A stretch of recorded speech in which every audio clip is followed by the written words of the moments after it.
You're listening to Power Producers Shop Talk, where we are refining and redefining the sales game by equipping you with the tools you need to differentiate yourself in the marketplace. Well, it's like when we audit the mod with Logic and give them the action items that they're going to use to lower their total cost of risk. Tactical skills that will help you provide deliverable value to your clients and prospects. Technology is not an expense, it's an investment. Look at what Think HR has done for our clients and even our team. It's an amazing product, and I'm so thankful we have that. And action items that you can provide to take your prospects and clients to the next level. Things are changing for us in 2021. Not all big business anymore. Now that we have Cover Wallet on our team, it's amazing that we're going to be able to write small business profitably. This is Power Producer Shop Talk. Production redefined. Are you ready to feel the power? Hey, everybody. Welcome to Power Producers Shop Talk, where I'm giving you the intro and the beard's over here issuing certificates. Just slaying certs right now. Have no clue what's going on in life, but I do know this. I do know I've got a nice renewal meeting here in about 2 hours. And going to go ahead and round that account out with a little bit of benefits. Nice. So, yeah. Benefits are the best. They're the best because we don't do them, but you know who does? I do. Clayton Wood. That's right. He does mad benefits. I think that guy, like, if he could liquefy benefits, put it into a syringe and inject it intravenously, he probably would. I do actually have one to send to him. The steakhouse. They have 50 employees or more? No. I don't think Wood's gonna. Probably not. Yeah. You know what? If I forgot that crucial, just go ahead and say this, by the way, you know, and I'm not going to belabor the point because I do have a good topic to talk about. But if I'm Clayton Wood, there's a 100% chance that my marketing campaign would be, I'm going to lay the wood to your benefits. 100%. That's what I said when we were on with him.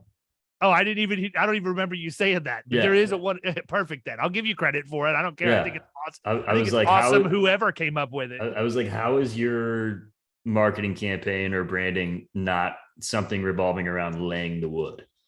Well, and the other thing is my clients would get a thank you gift that had my logo on the front and it would just simply say Sport and Wood. Mm-hmm. Because that's what you said. I said the laying the wood part, and you said Sport and Wood like right after it. Well, at least we're consistent in our thought process. If nothing that's else. Right. But, you know, I've been thinking a lot lately. So one of the things I wanted to talk about today is, like, as producers, so many times we talk about it, we beat it to death about how people are worried about selling a product instead of solving a problem.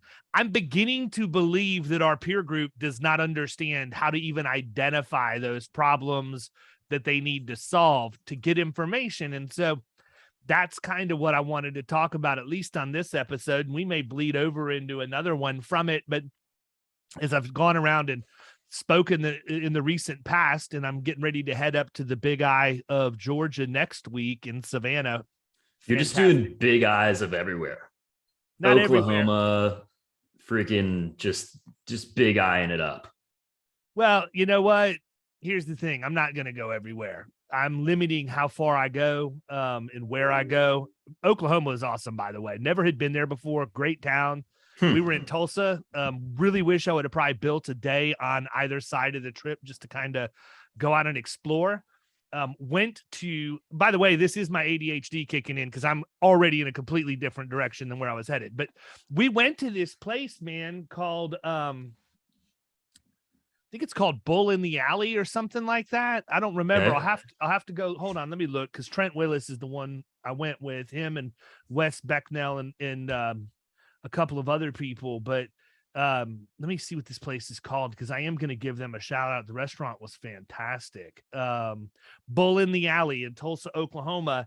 You would love this place. This is so far right up your alley. High-end steakhouse, but also bourbon. Basically a speakeasy. Ooh, nice. So it's crazy because you literally walk down this alley and there's a big green door and there's no sign, nothing. you just open the green door and there you are at the entryway. You have to give them some sort of like that's secret the problem. password. There is no secret password, but it had that feel to it, man. Yeah. And, dude, we got a 48-ounce tomahawk ribeye that they sliced off the bone for us. Nice. And four of us split it. Really? Okay. And you normally think 4 people split. Dude, it's freaking 3 pounds 48, of steak. Yeah, 48 ounces. I mean, think about a 12-ounce steak. Like, I don't order a 12-ounce steak when I go out to eat.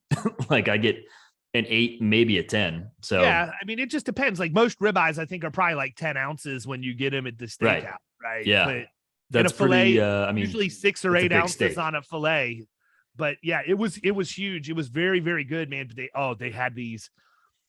I'm a big fan of the potato wedges at Publix that you get in the deli. I mean, who isn't, number one? But they had like the homemade version of these where they had obviously hand cut the potatoes, seasoned them, and deep fried them. I'm going to go out on a limb. Best version of that I've ever had, ever. Nice. I would literally jump on a plane and fly to Tulsa for dinner tonight if I could. There you go. Interesting. I'll have to keep that in mind. Yeah, but anyhow, it was a cool place. But yeah, I mean, the Big Eye thing is interesting, man. I really enjoy meeting the people when I go there, especially the young agent stuff. I think that I mesh better with those people. I think I ruffle the feathers of the old guard a little bit. You know, I'm sure everyone's shocked by that. But yeah, right. I'm taking Annie. I'm taking Annie to Savannah with me. It's a long weekend. Oh, Savannah's cool. When and you're doing that when? Next week. Okay. Yeah, I go Wednesday. And don't forget about the Beho coming up. When's that? 11/11 Friday. Got to get a squad together. Oh, 11/11. 11/11. Dude, I'm in Napa. Ooh, nice. I can't do it again. What's going on in Napa? You just going to Napa, or is Big Eye of Napa? Never been. Yeah, Big Eye of Napa. Exactly. I've never been. All right. Well, we'll have to talk about that because there's some cool places you need to go.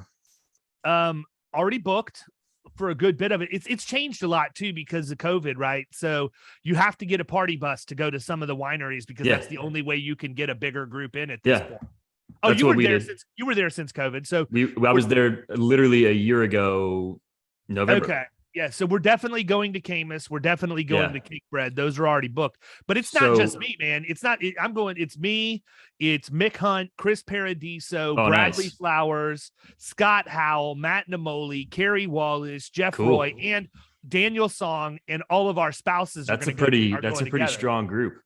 Yeah, it is pretty strong, and I hope they have wine left when we leave. No kidding. So Round Pond is where we went, and they supply Camus with a lot of their grapes.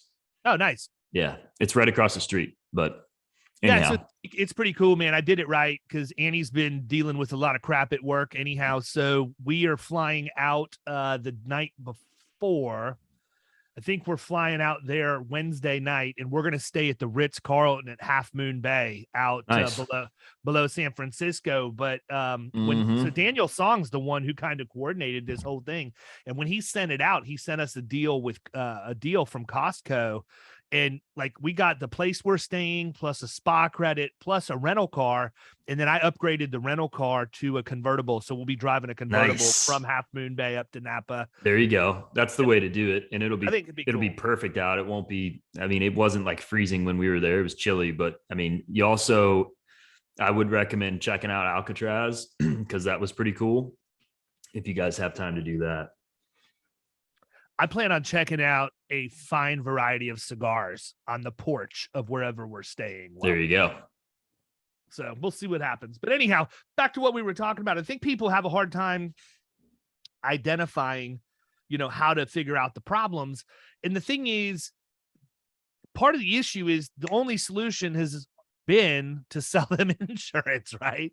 So if you don't understand, if you don't have a robust value prop, if you're not using Mineral, if you're not using KPA, if you're not using any of the other people out there who have support for you in terms of content or client portals or whatever else, then you don't understand it. And I get that. But if you're using that stuff, I shouldn't even say if you're using that, if you've bought that, right? this is how you use it. This is how you get the rubber to meet the road. And I think there's so many things like that where people will hear us talk about it, or they'll go to a conference and they'll have somebody that they meet with in the vendor area that sells them on a product, and then it sits, collects dust. And it's always the software's fault, right? Always, because, oh, it didn't work for us. We spent all that money. Well, they never used it, right? They didn't have a process around it.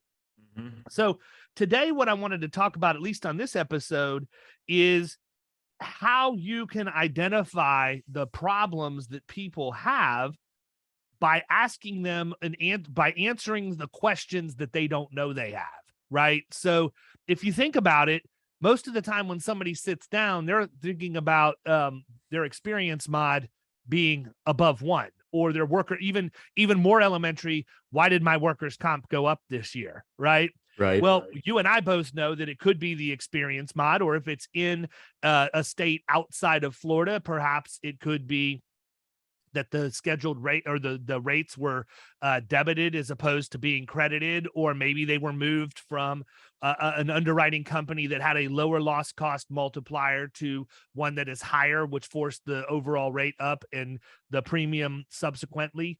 But, what they don't realize is in many cases is all of the other things that contribute to that.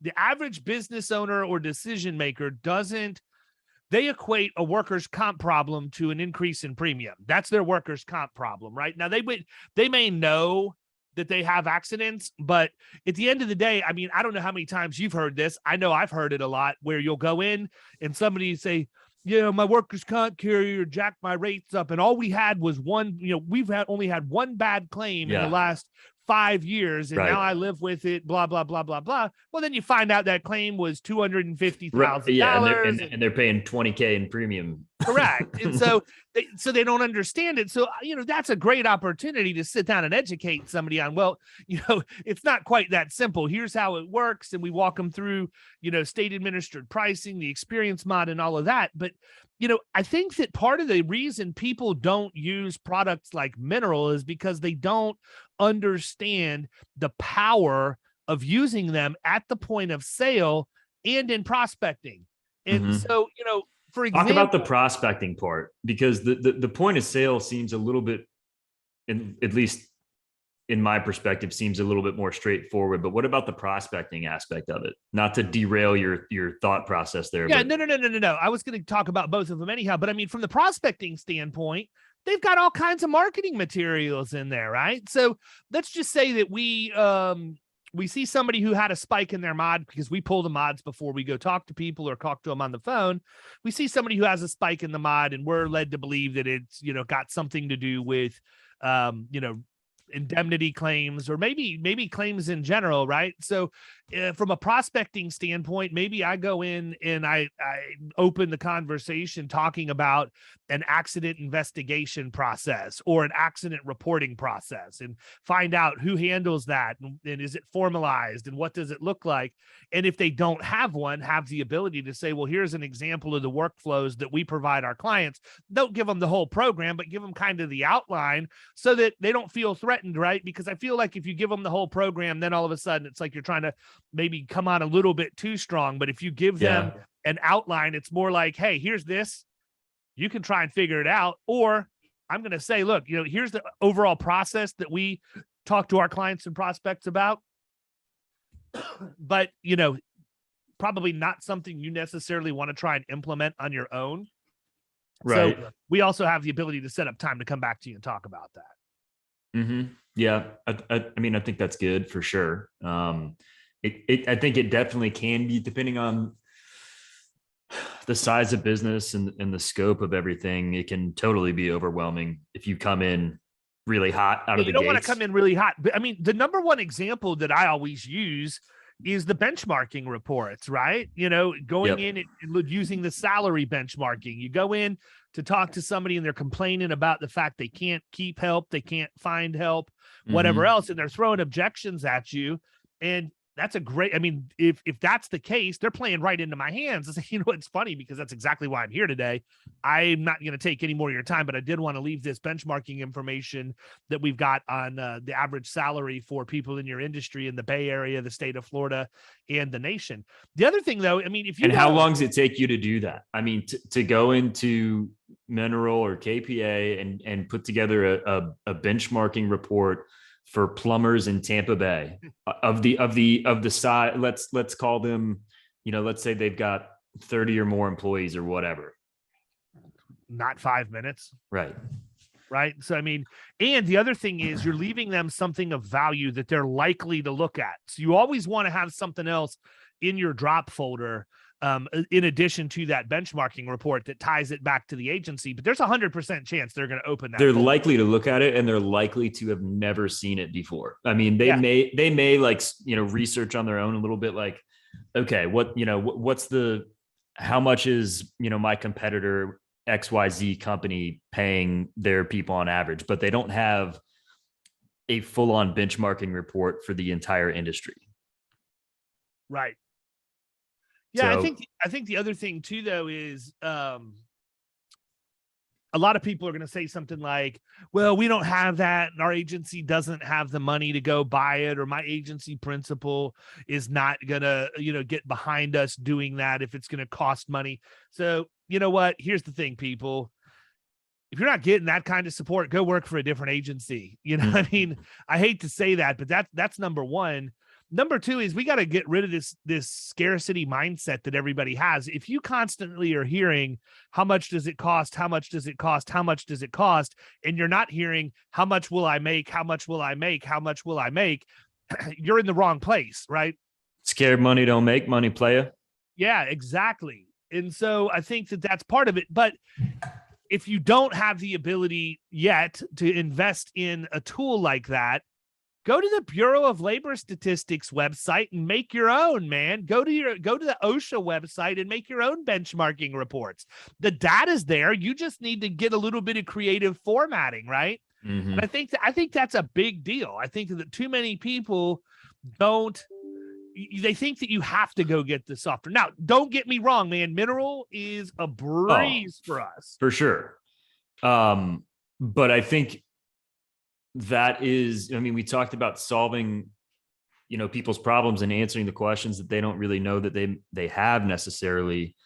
And I would say that is right now what I'm hearing the most from a lot of our prospects and clients is that it is really tough to find the right people and to keep them. That's the biggest issue that everybody's facing that I've been talking to recently. And obviously that's going to, like, if you don't have the right people, that's definitely going to lead to more claims for you for workers' comp. I mean, if you're, well, it's not even, so it's that, but it's also the whole, think about this, man. You've worked a number of jobs. I've worked a number of jobs. People give me crap all the time for the amount of life experience I have. And, it's fine. You can bust my hump about it as much as you want. But most of what they don't realize is the reason I've done so many things is because for the majority of my life, I've had 3 jobs. So, the guy that you're poking fun at is actually out busting his ass working 3 jobs to take care of life's needs and, getting life experience as a result. So the only one that's laughing is me, because it's helped me be way more successful in my sales career, because I can find more common ground with people more quickly. Right. You build pools, I just get fired a lot. Yeah. Well, you build pools. Great. I can talk to you about that. I did that for a little while, any number of things. Right. So, well, it helps you relate with people. But the thing is this, here's where I was going with that. Yeah. How good did you feel about going to work every day if you weren't trained to do the job the right way? How good did you feel if you didn't have the tools that you needed to perform the right way? And so here's where I was headed. When you start answering the question that people don't even know they have, you're going in and you're backing them into your solution. Now, you know what the solution is, and you form your questions along those lines. So using Mineral as an example, instead of me going in and just saying, hey, we have this great software product that we give to all of our clients, and we'll even let our prospects try it for 90 days, whatever else, I'm going to start with questions like, tell me about your hiring process, and let them talk. Right. Tell me about, okay, so that sounds great. When you hire people, do you have applicant tracking or anything like that? Great. And is that something that you pay extra for? Or do you get it from your payroll company and they charge you or whatever else? And the whole time I'm getting an inventory of everything they're doing. And even whether I write it down or not, I'm also keeping track of how much money they're spending monthly or annually to do those things. And so I think that's a big deal, but I don't stop there. It's like, tell me about your hiring process. That's cool. Tell me about onboarding. That's great. When you're onboarding people, I'm sure that you're, getting them enrolled in your company's training program. Take a couple of minutes and describe that to me. Oh, that's awesome. Can you let me know, do you do that online, or is it something, something that's more manual and in person? And do you have record keeping that happens automatically with date and timestamps? And, we're going to drill down into all the things that we know that Mineral does that they're not getting right now. And we're going to create FOMO around something that has absolutely nothing at all to do with the insurance. And then we're going to lay it on them and say, the reason I'm asking you this is because you told me you had a problem with turnover. And even though it isn't directly affecting your premium that you have a turnover problem, here are the things that are likely happening or could happen in the future. And you're spending all of this money to buy your insurance somewhere and you're not getting this. This is what all of our clients get. So we're not asking you to spend any more money. Mm-hmm. We're just asking you to take the money you're spending in one place, move it to another place, and get a better outcome as a result. Yeah. And you're leading them down that path of discovery. And they're going to feel like they kind of did it on their own, right? Like they're going to come to the realization that they have all these gaps, and it's not like you just sitting down and being like, all right, so, tell me what your pain points are, or tell me what you're having issues with, because that's like first of all, that's kind of a lame question, but second of all, it's an overwhelming question and they may not know the answer to it. But if you're dictating the line of questioning and kind of leading them to the ultimate goal, which is like, okay, we have these things, you're already paying for your insurance program, but we're going to give you this stuff that you're not getting at no additional cost, then that's huge. I think that a lot of times what people do is they just go about it, the line of questioning, the wrong way. I mean, if you're starting with that end goal in mind, like you're talking about, then they're going to arrive there and they're going to feel like they did it themselves. And that's ultimately, in my opinion, the easiest way. It's more natural and more conversational. So here's the thing, take it to the extra 2 minutes now, because we have a rough idea of what we're walking into in most cases. How hard would it be for us to spend 5 or 10 minutes to prepare even further for that appointment by going in and finding a couple of sample resources that would answer the questions that we're thinking we're going to hear, and have them with us, printed out in color, co-branded, so that when the person says, yeah, we really don't have a formalized training program, and I say, you know what? I actually kind of felt like I might hear that from you today. So what I did was I created this graphic for you that's actually the catalog of all of the courses in our learning management system that we provide.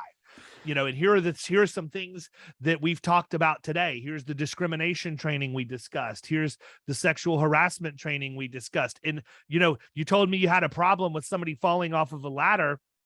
Here's the OSHA certified training for ladder safety and exactly what you need to do. And I said, we can drill down on as much of this as you want. I didn't want to inundate you with information, but I figured just by thumbing through this, you would see how robust it is. And we can customize your training program specifically for you. I still haven't even talked about the insurance, man. Not one time. And so I sort of lost my train of thought when I was just talking a minute ago, but I remembered what I was going to say. And it was not leading in with like, oh yeah, we've got Mineral, we got KPA, and here's all the things that it can do, because that is totally overwhelming on the front end. And if you're the prospect and you're sitting there, it's like, okay, this person's coming in and telling me that they're going to just give me all this stuff, or that, I need all of these things. It seems like it's a lot, and it's going to probably cost me. And it's creating all this doubt and all these questions in their head. Whereas if we kind of go in with that line of questioning that's going to lead them ultimately to the end goal, which is like, okay, I can use this stuff that they're going to provide me, that's the way to do it. I mean, think about when anybody like calls you or tries to sell you something and they just hit you with like all of these things, all of these solutions, all of these products or whatever. It's over. And you're all, you know what, listen, 100% true story happened to me this morning. I get what was probably one of the most creative, I shouldn't say one of the most creative, but it was a relatively creative approach from somebody who was reaching out to me cold, right? They obviously had found me on LinkedIn, but the guy sent me a video and he did a good job, a reasonably good job with his scripting. But also on the page that I was directed to was not just the video, but it had his calendar embedded on the right-hand side. But his whole pitch was, hey, David, I'm reaching out to you because you have a podcast like I have a podcast. And he is scrolling around my LinkedIn showing, power producer stuff on there or whatever. And he said, I bet you're just like me and you're constantly looking for ways to create more content because you just don't know how to do it. And I'm like, That's where you lost me, dude. You completely do your research, because if you did, you'd realize I probably bury you on a weekly basis with the amount of content that I put out. And that goes back to just not doing your research of who you're going to talk to. And that's the, those are the issues you run into with the mass marketing over the internet. And he also, by the way, my all-time favorite, in a video, hey, David R., I know that you have a podcast. Like literally verbally said David R. to me. So it's like, wow. Like, so maybe it wasn't even maybe it was actually just a bot. Maybe it was a bot with a voice. I think it was hologram Tupac. Oh, sick. That would be crazy. Awesome. So, but I mean, that's that, I don't want to belabor the point any, but I think everybody can understand what we're saying here. If you have an account that has issues or you suspect have issues, go in with the solution and let them ask the question in their own mind, right? They're not going to audibly ask you because that may be embarrassing to them. But if you go in with something, it may be embarrassing and they may not know what question it is that they need to ask. Right. 100%. And so the other thing is, again, if you don't want to use something robust that makes this so much easier, like Mineral does, and you want to do it yourself, go to like OSHA and pull down the top 10 cited violations for that industry and share it with them. Right. And talk about that. And I used to do that before we had Mineral and KPA. And basically what you can do from there, let's just say that one of them is HASCOM, right? Because that's typically up at the top of the list for OSHA violations, and very few people have it.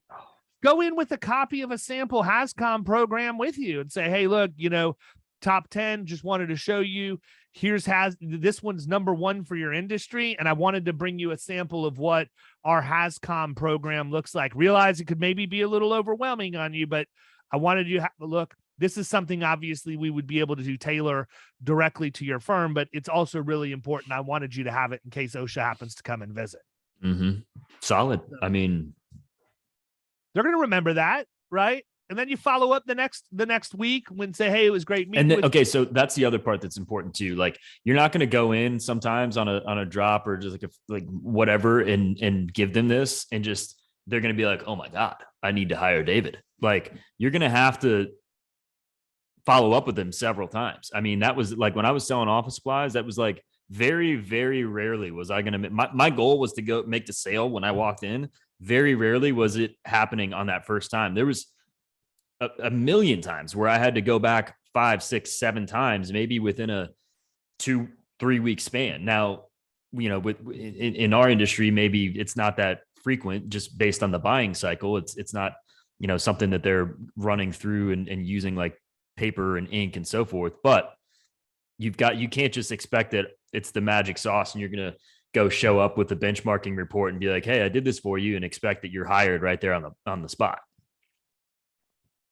Yeah, no, I agree completely. So, I think that's probably a good place for us to end right now, because otherwise we're just going to get on the never-ending merry-go-round of answering questions that prospects don't know they have and go into all of the different things that we talk about. So we'll kill this one and we'll move on to the next. Everybody have a great week. Listen, if you have never gone and rated the podcast or left us a review, I hate asking for stuff like that, but I also feel kind of slighted because we just don't have that many people that actually take the time to do that versus how many people we know download this thing and listen to it. So if we could be so humble as to ask for you to take the time out of your schedule to go to iTunes, Spotify, wherever you listen, go ahead and give us a rating. And if you'll take the extra 2 seconds, I'm not even asking for 2 minutes, just leave us a comment. You can tell us that you enjoy it, what your favorite episode was, what one thing is you've learned, what kind of deal you've closed as a result of our advice, but please take the time to do that. We really appreciate it. Thanks. Yep.